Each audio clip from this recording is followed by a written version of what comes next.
everyone, and welcome to The Quiet Corner. This is a knitting and spinning podcast where I share about my love for all things fiber from my little corner of the world. My name is Vanessa, and I'm coming to you from Ottawa, Canada. You can find me, other than here, you can find me on Instagram as Sea Salt and Stone. A huge welcome to new and returning viewers. I'm so glad that you're here. And I know that it's a crazy time in the world for all of us.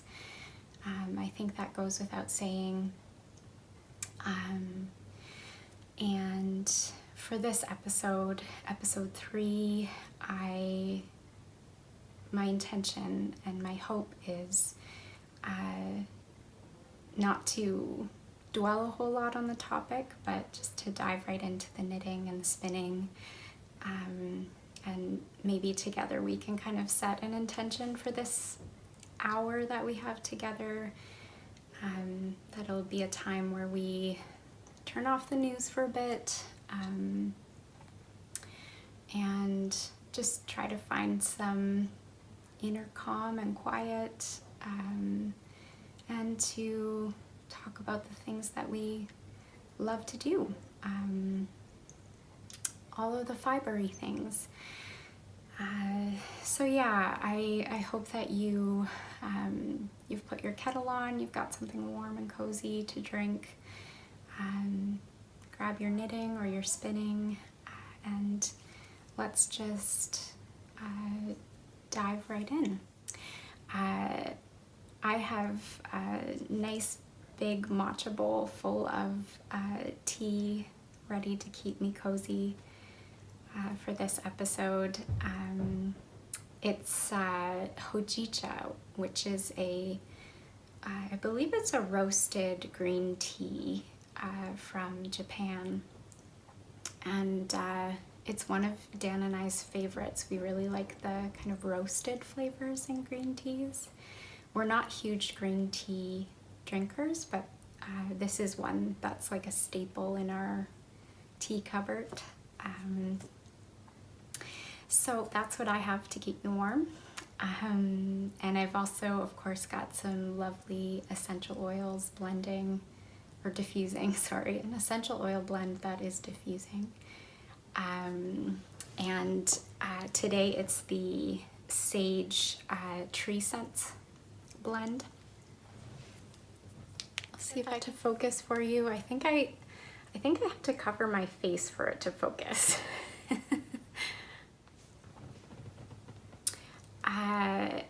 And this is one of my all-time favorites. It's I believe it has cypress, essential oils of cypress, pine, and cedar wood. And it kind of just makes the house smell like when you go for a walk through the forest, but after like a rainy day. It's kind of that fresh forest smell, and I love it. I find it very calming. One thing to mention before we jump into AFOs, I do have a little giveaway to announce toward the end of this episode, so please stay tuned for that. So in terms of finished objects, I have 2 to show you. The first, I might as well address the elephant in the room, which is what I'm wearing. So I did finish the hand-spun cowl that I started around the time that I launched, that I published my first episode, I think, and finished it around the time of my second episode. So if you want more details about this cowl, you can go back to those episodes if you haven't already tuned in for those. It's a pattern that I just improvised for myself, well, not for myself because it's a gift knit, but I improvised it because I wanted it to be an easy gift to knit. So one that would kind of be a one size fits all, something that I wouldn't have to worry too much about the fit for who I'm giving it to, and then if it works out, it's something I definitely feel like I would replicate in the future for gift knits. It's great for hand spun, was really quick, and I added an adjustable feature to it, which I can show you. So I added an adjustable feature so that the back is open, which means it will fit over anyone's head. And there's 2 rows of buttons so that they can choose to make it either tighter or looser, depending on what they want. Yeah, and it's worked out quite well, I think. I haven't done a great job of lining up the buttons, but they're totally functional and super cute. So I'll show you the front, and this is with it all blocked out. So the stockinette stitch, I think it blocked out really nicely with the hand spun. And then if you look at the back, I got these adorable little wooden buttons from my local yarn shop. And I don't know who the makers are for these. Unfortunately, when I was in the shop, I didn't look for kind of information about where they came from. But I will also try to give you a close-up of this.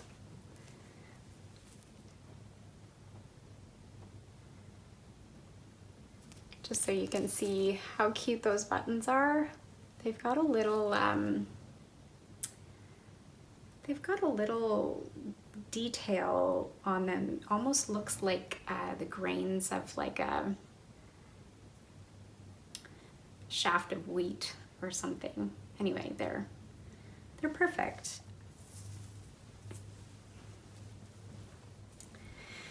Okay, so for the next FO, I finished my dad's socks.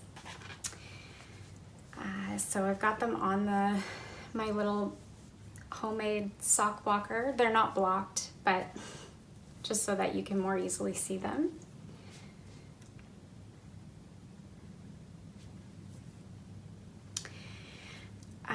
So I used my usual, my own sock recipe. I do them 2 at a time, toe up magic loop, using a Turkish cast on. I get to the heel and I do a German short row heel.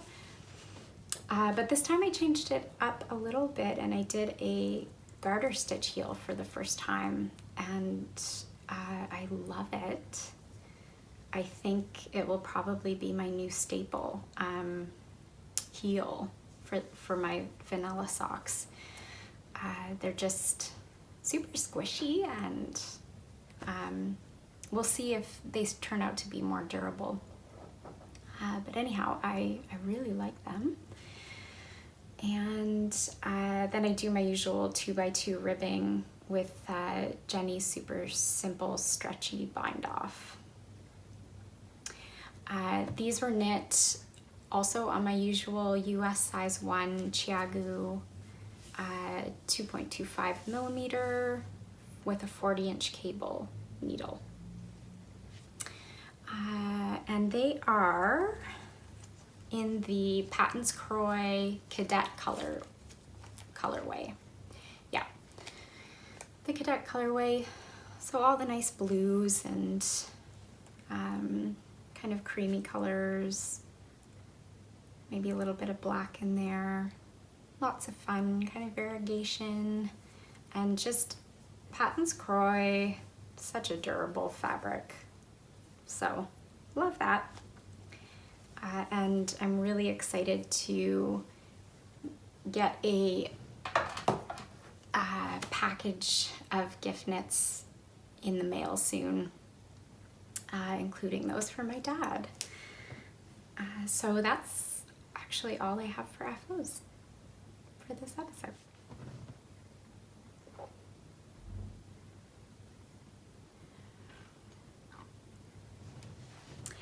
All right, so in terms of works in progress, I have my whips basket here with me.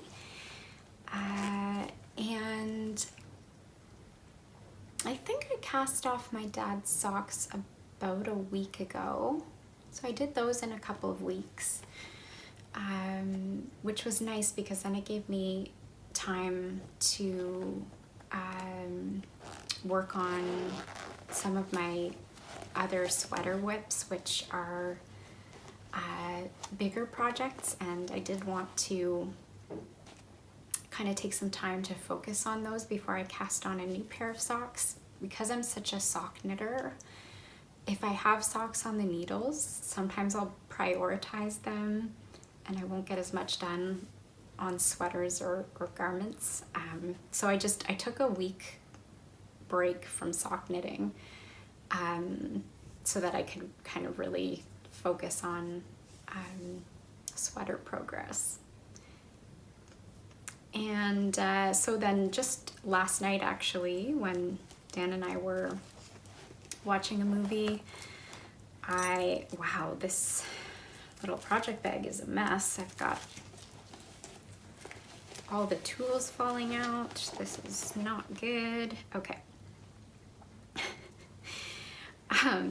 So last night I cast on a pair of socks for my little brother, who's not, I say little brother, he's a young man now.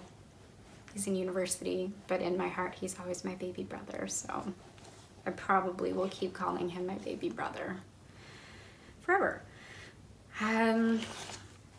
So I asked him if he would enjoy or wear a pair of hand knit socks, and he said yes, to my delight. And then I asked him, I was like, what is your favorite color anyway?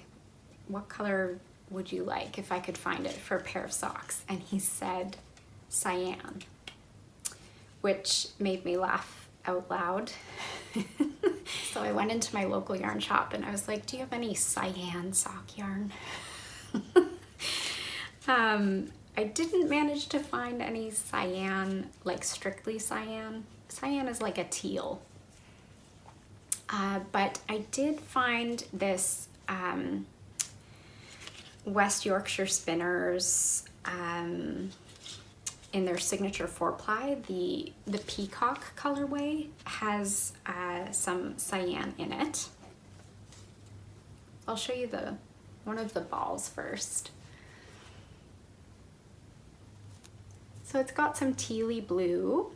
It's also got lots of fun pops of color, like a lime or like a neon green in there. Lime green, I guess you would say. And lots of blues and whites. So I thought this would be kind of fun and funky for him. And there's the tag. This is just the West Yorkshire Spinners in the peacock colorway. And I'm sure you're all familiar with West Yorkshire Spinners. It's 75% wool, 25% nylon blend. And the wool content is 35% blue-faced Leicester. And this is the little bit of progress I've made since last night. I just finished the toes this morning, so now I just get some nice stockinette.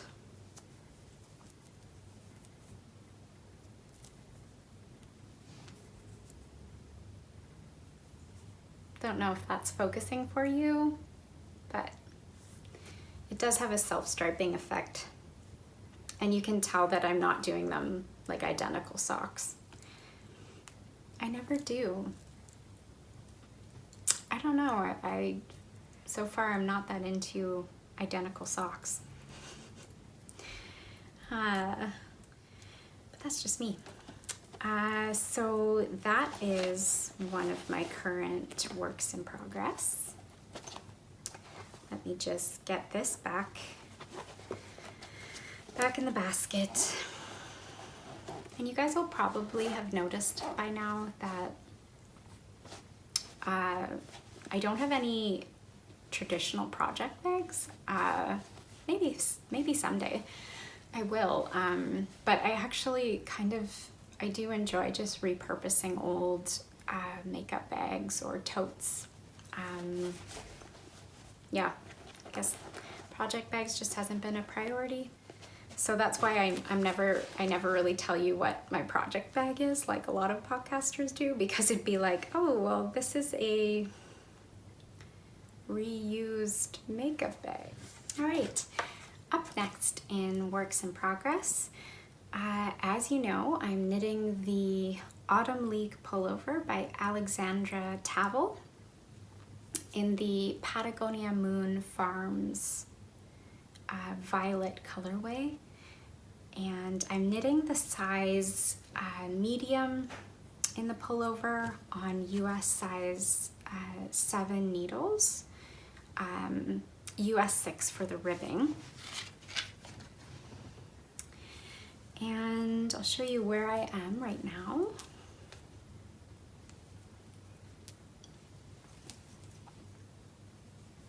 It's maybe easiest if I just hold it on myself like this. Yeah, so I'm at the body. I've separated for the sleeves, and I'm knitting the body. I'm adoring the fabric that this yarn creates. I'm so happy with it, and it brings me a lot of joy to know that it's organic and got certified, so I know that there's been some extra care taken in terms of sustainability and caring for the environment and the sheep in the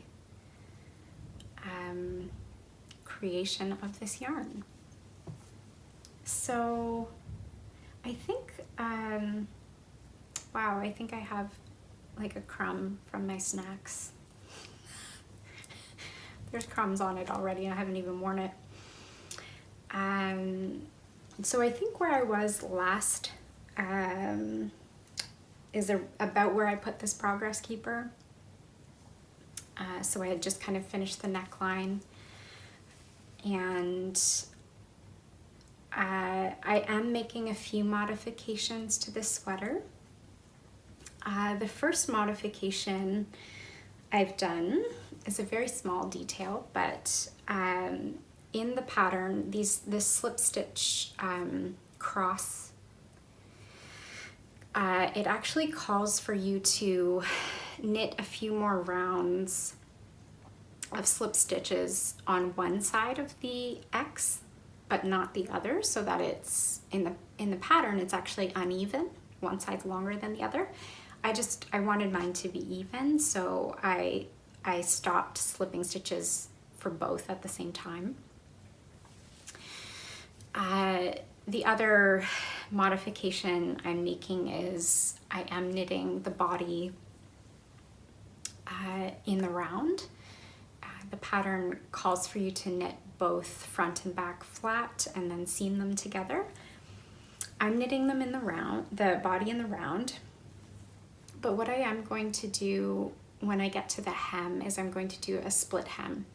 So when I get to the hem, and the pattern calls for a split hem, so I'm still going to do the split hem because I really love split hems. I find them to be more flattering on me than the kind of more traditional hem in the round, because I'm sure you all know this, but when you have the hem in the round with the ribbing, it pulls the sweater in, so it makes this kind of more of an oval shape.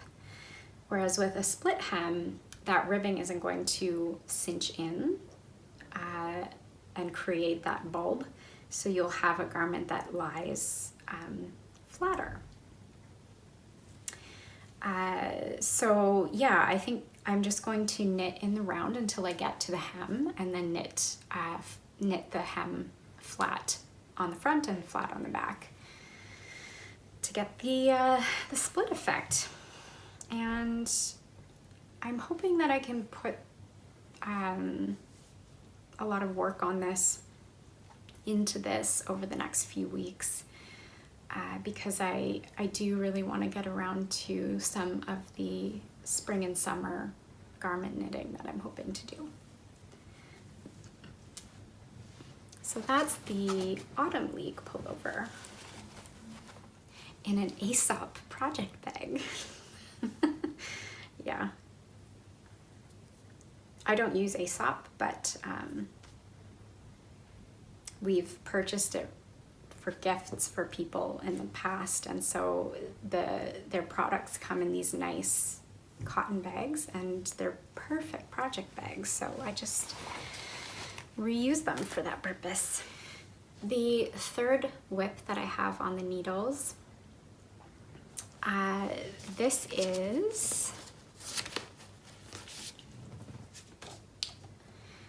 is the Mount Auburn cardigan by Irina and Akiva. I'm knitting it in the Cascade 220 Heathers in the light gray color.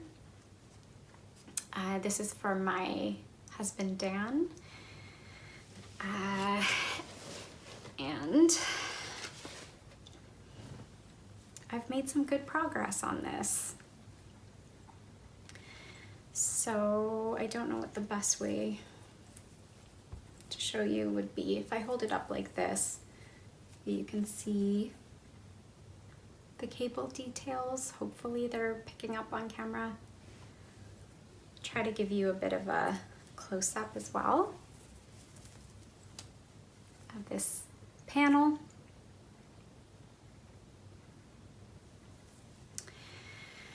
So this is, it's knit in pieces, bottom up.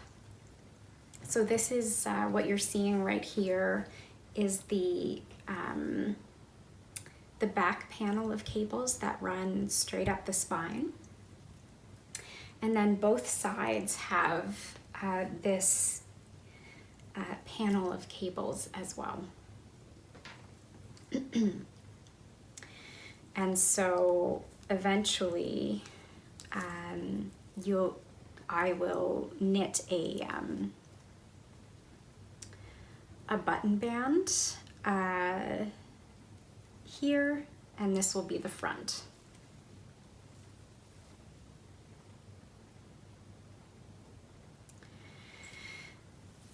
And so I swatched for this. I think I have my swatch here. I swatched for this. It asks you to swatch, do your gauge swatch with moss stitch. And I got very close to gauge with the suggested needle size, which is a US 7. But I was 1 stitch off, and so I knew that that would make a difference, because 1 stitch off in a gauge swatch can be inches off in the full garment. Yeah, I knit the gauge swatch, was a little bit off, but I didn't want to go up a needle size because I was already finding that the moss stitch was a bit airier than I was expecting or hoping for. So what I did was I measured down, I measured a cardigan that he really loves the fit of, and I measured that extensively first. So I decided to go with the size large because based on my calculations, using the size large with the gauge that I got would give him a fit with just an inch or two of ease, which is how his favorite cardigan was fitting him to begin with. And so my hope is that I will get the same kind of fit as his favorite cardigan,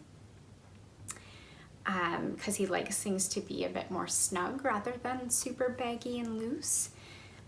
And so far I've tried this on him, as in like I've wrapped it around his waist, and with the button band eventually I think I'm going to get just the right fit. Fingers crossed, because this is not a project that one would enjoy ripping back. It's a lot of work. But yeah, I've been thankful for all of the quiet time that we've had,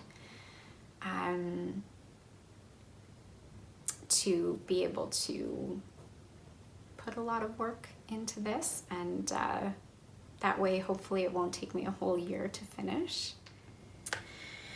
A couple of things that have been really helpful for me with this project so far.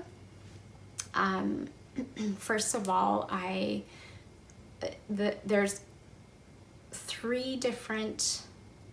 different charts for these cables. It's all the same cable pattern. But when you first look at the pattern, it's quite overwhelming when you open up the chart page, and there's 2 pages that are just covered in cable charting. So I spent quite a bit of time at the beginning color coding all of the cables with the cable legend, so that I could more easily follow the pattern as I'm working through it, and that has been so helpful. And the other thing is that's been really helpful are these new tools that I have. So instead of talking about these in acquisitions, I'll just talk about them now. I know I mentioned them on the last episode. So I purchased the Brittany cable needle set.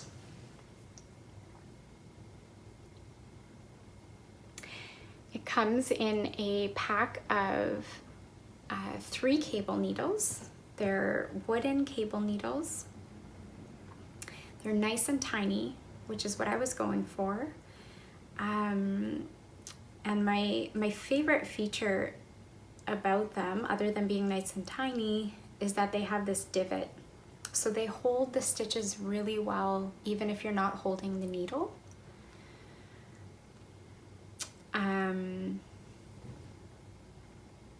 Yeah, they're wonderful. So I found that incredibly helpful.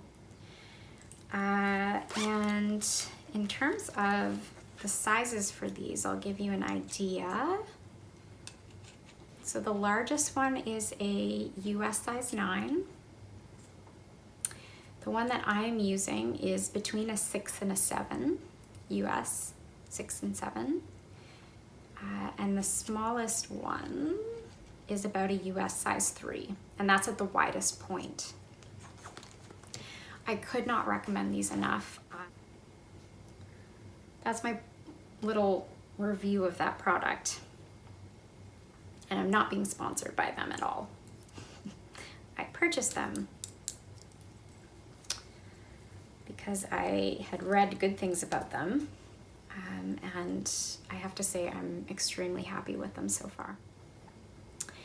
Yeah, so that is my 3rd work in progress. I found it to be really,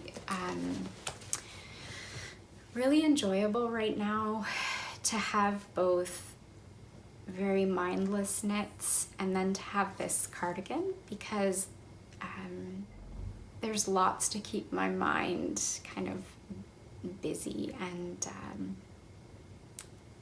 yeah, and there's a nice rhythm to it because you get to do some cabling, and then you get a little break with the moss stitch, and then you cable, and then there's more moss stitch, and then you cable, And then on the wrong side row, you're just knitting and purling all the way across. And by the time I get to the end of the wrong side row, I'm ready to cable again. So it's a really nice, engaging kind of rhythm. All right, so we're gonna skip the stash and acquisitions segment because the only thing I've acquired is for the giveaway, which will be at the end of this episode. Other than the cable needles, the Brittany cable needles, but I've talked about those already. So now we're gonna jump into the spinning segment.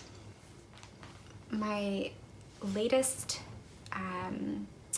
FO for spinning.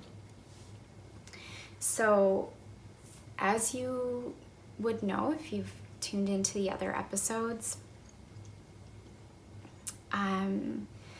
I've been spinning up some Ashford Corriedale in the olive color for a scarf / shawl type project. And if you've been following me on my Instagram, which is where I'm usually most active, you will have probably seen some bobbin shots of this yarn, but I did manage to ply it up I think it was last weekend I finished plying it up. And then I gave it a bath, and usually what I do with my skeins is I hang them in our shower with something to weigh them down at the bottom. So I had these little hooks from the IKEA kitchen ware, the hooks that you would use to like hang pots and pans.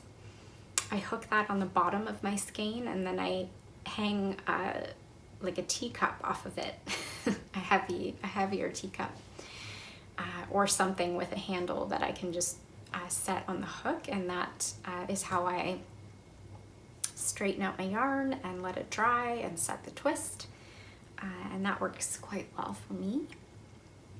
But anyhow, so this is my latest yarn baby.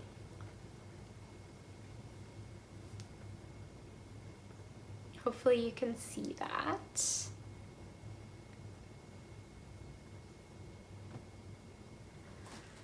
Actually, I started a new thing which will be helpful for this podcast, but I started a little spinning journal. So I can tell you more about this yarn and not forget all the details. So this is spun from a Rolex preparation. I spun it using a worsted short forward draw, using a 10:1 ratio. I believe for both the singles and for plying. The finished weight is only about 75 grams. I did get 17 to 18 wraps per inch, so it is a fingering weight. And based on the weight and my wraps per inch, I'm estimating that the skein is just over 300 yards, maybe around 315 yards. And I'm really so pleased. I'm so pleased with it. It might even end up being something on its own. I'm not so sure now that I want to use any other handspun with it. I might just let it shine on its own. We'll see. Yeah, that is my only spinning FO. And like I said, I've started a spinning journal to kind of try to keep track, not only for this podcast, but to have my own record. So what I'm doing is I'm just keeping notes on a cue card where I have my singles and my plyback test or my sample yarn, so that I have an idea of what I'm aiming for as I spin. And then I'm just keeping notes of all the details, the fiber, the preparation, the style of spinning, the ratios, the weight, the wraps per inch, and then my estimated yardage. And then I just, I'm going to tape them into this little book. So that way, I have a record for myself, but it's also easier to show you guys and remember all the details, because I'm not a super technical person. I don't remember the specs offhand all the time, so I'm trying to be good about keeping notes. In terms of a work in progress, so I am working on that hand-dyed rambouillet that I have shown you in my last 2 episodes. Originally I was thinking I might spin these with a similar style and then combine the finished yarn with this skein to have like a bigger shawl, but now I'm wanting this to kind of shine on its own. That, and I'll show you what I've spun up so far with my hand-dyed rambouillet. And hopefully it's picking up the kind of color repeats on the bobbin. So this was from a rustic roving. It's carded roving or roping. It's not commercially combed top, so the fibers are not aligned in any way, shape, or form. But the other thing that I discovered as I started spinning this was it's incredibly neppy. And I don't have the fiber tools yet to work out neps in processing. So I started out kind of picking out the neps as I was spinning, and I thought, I'm not going to enjoy this spin if I have to pick out the neps constantly. So I've kind of transitioned to embracing the neps, and they're adding a lot of kind of thick and thin texture to the yarn. That's not my favorite in terms of a finished yarn, so I'm having to kind of embrace the imperfection of it all, the inconsistency of it all. So this rambouillet is teaching me things about myself as I learn about it. And yeah, I'm actually thinking that with all of the texture, once this is plied up, this might be a better yarn for a pair of mittens or maybe a hat. We'll see. We'll see what the yarn tells me when it's finished. But just to give you the details, this is rambouillet roping, which I got from my local yarn shop, Wabi Sabi.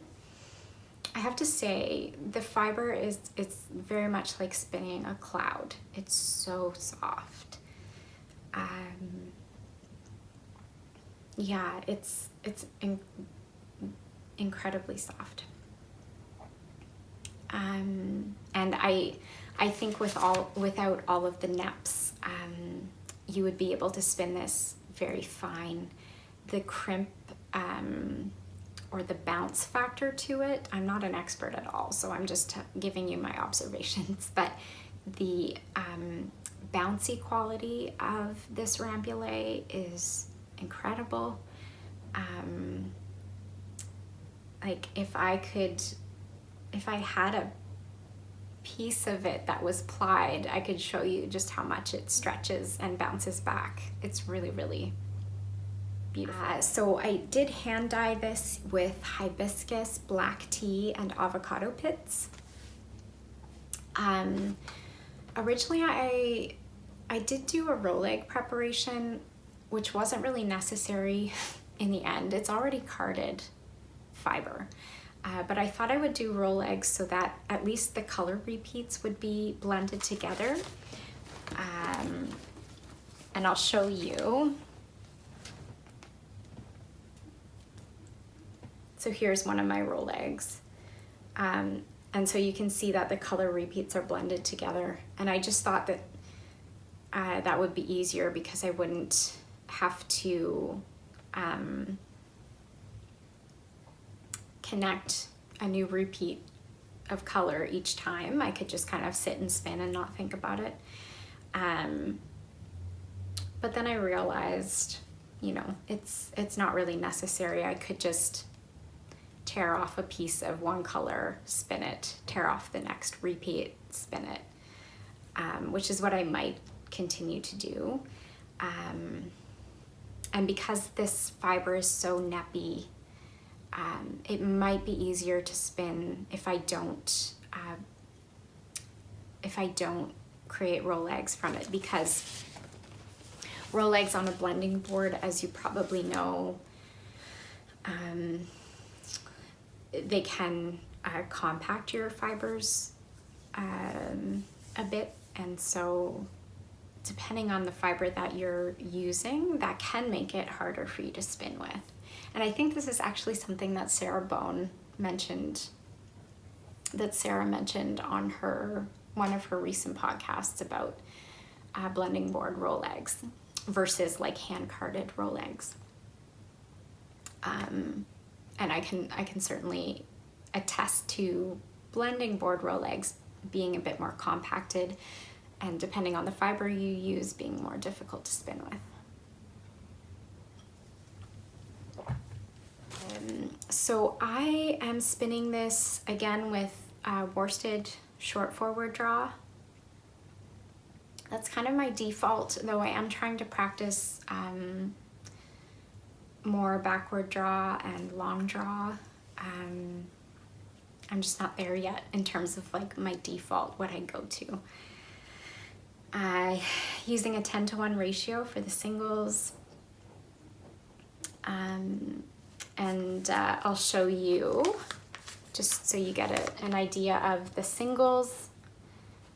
Here are my singles, and they're lace weight on this sample, and the plyback is a fingering weight.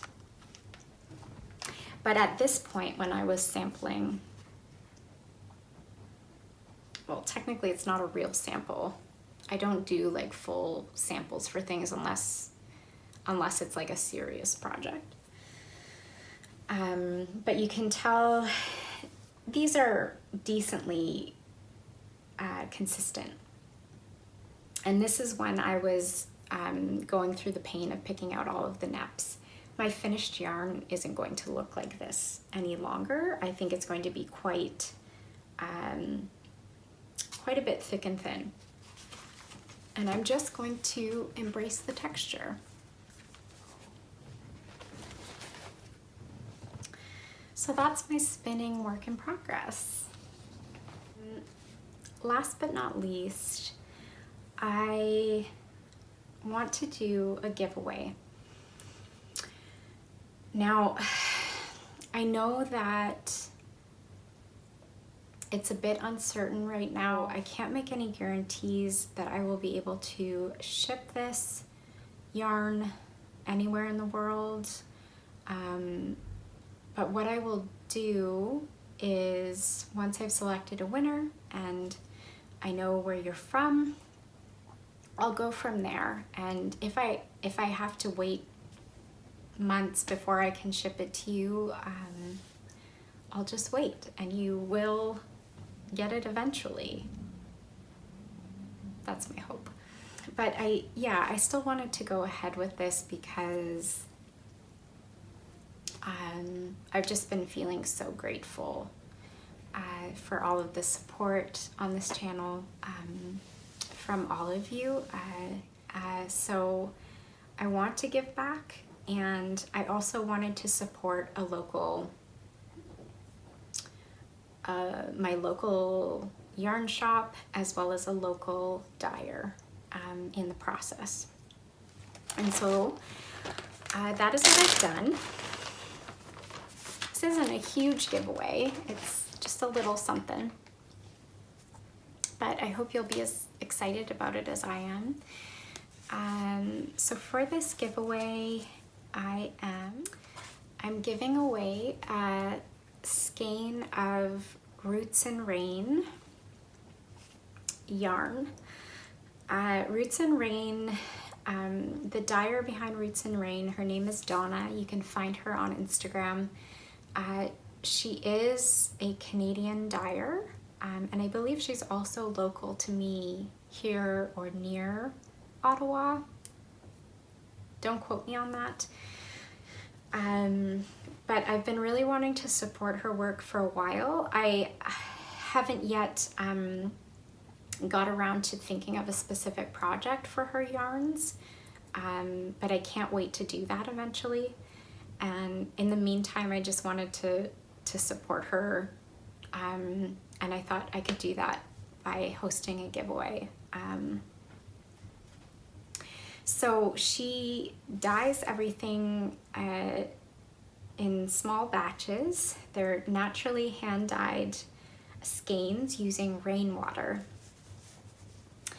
And this skein is the Harvest BFL, fingering weight, 100% British Blueface Leicester,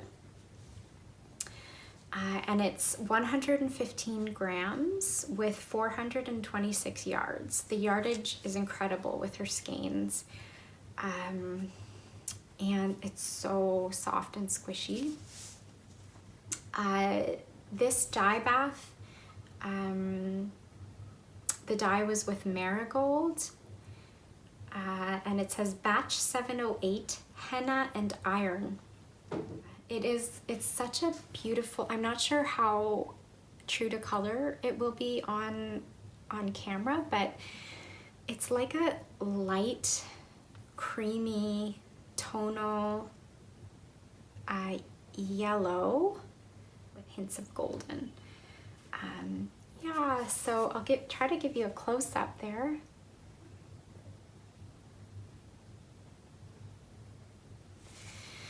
So anyway, I'm really happy to be able to finally support Donna and my local yarn shop a bit, and to give this away,